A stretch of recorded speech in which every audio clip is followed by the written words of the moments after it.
The season of feasting is here. I'm Buck August, a dietitian with Enloe Medical Center, and I'm here with some tips on intuitive eating around the holidays. This time of year can be tricky when it comes to eating because there's a lot of food around, whether it's a Thanksgiving feast, Christmas dinner, or just all those Christmas cookies. It can be tricky figuring out what to eat, how much to eat, and not going to bed with a stomachache. Intuitive eating or mindful eating, which is similar, have been around for a while, and you may have heard of these things. What it's all about is paying attention to your body to help you determine what to eat and how much to eat. And really a lot of it is about honoring your hunger and fullness.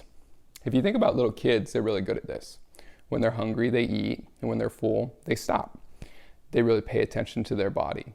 What they eat day to day will vary. Some days it seems like they're eating a whole bunch. Other days it seems like they're hardly eating anything at all. But over the course of the weeks, months, and years, they get enough to eat, to grow, and to stay healthy. So a big part of intuitive eating is giving yourself permission to eat. So I always say when it comes to the holidays, eat the things you enjoy. So whether that's turkey at Thanksgiving or the sweet potatoes with marshmallows, which some people don't like, but I think are delicious, choose those things and eat them.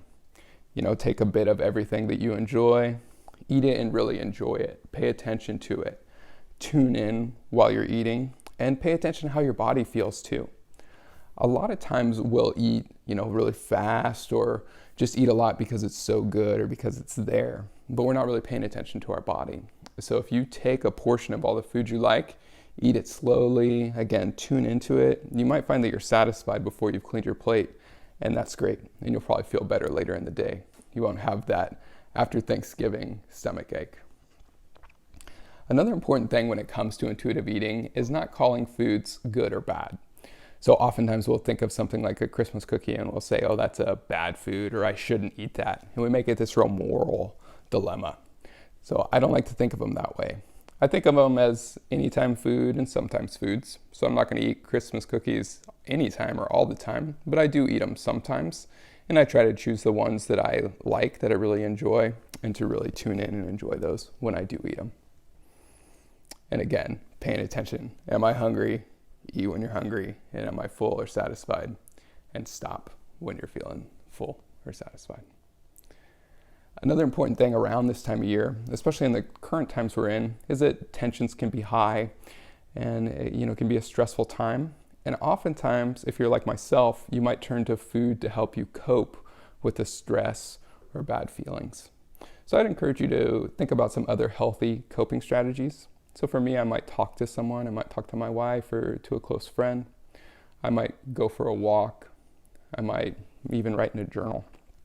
Speaking of writing in a journal, this can be an important time of year to think about what we're grateful for. So some people have a habit of writing down 3 to 5 things that they're grateful for every day. And that can be a really good practice to help you to focus on the positives, focus on what you're grateful for, and it can help some with the stress and the negative feelings that we might be dealing with.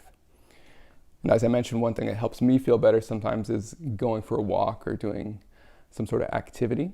And a great thing about that, on top of helping you feel better, is that actually they find that when we're active, we're better able to pay attention to our hunger and fullness. And so it kind of comes full circle. We're, enjoying the foods we like, choosing those things, eating when we're hungry, stopping when we're satisfied, including that activity that can help with your overall, mental health and well-being. And again, it can help you tune into hunger and fullness. So I hope you have very healthy and happy holidays. And as always, let's stay healthy at home together.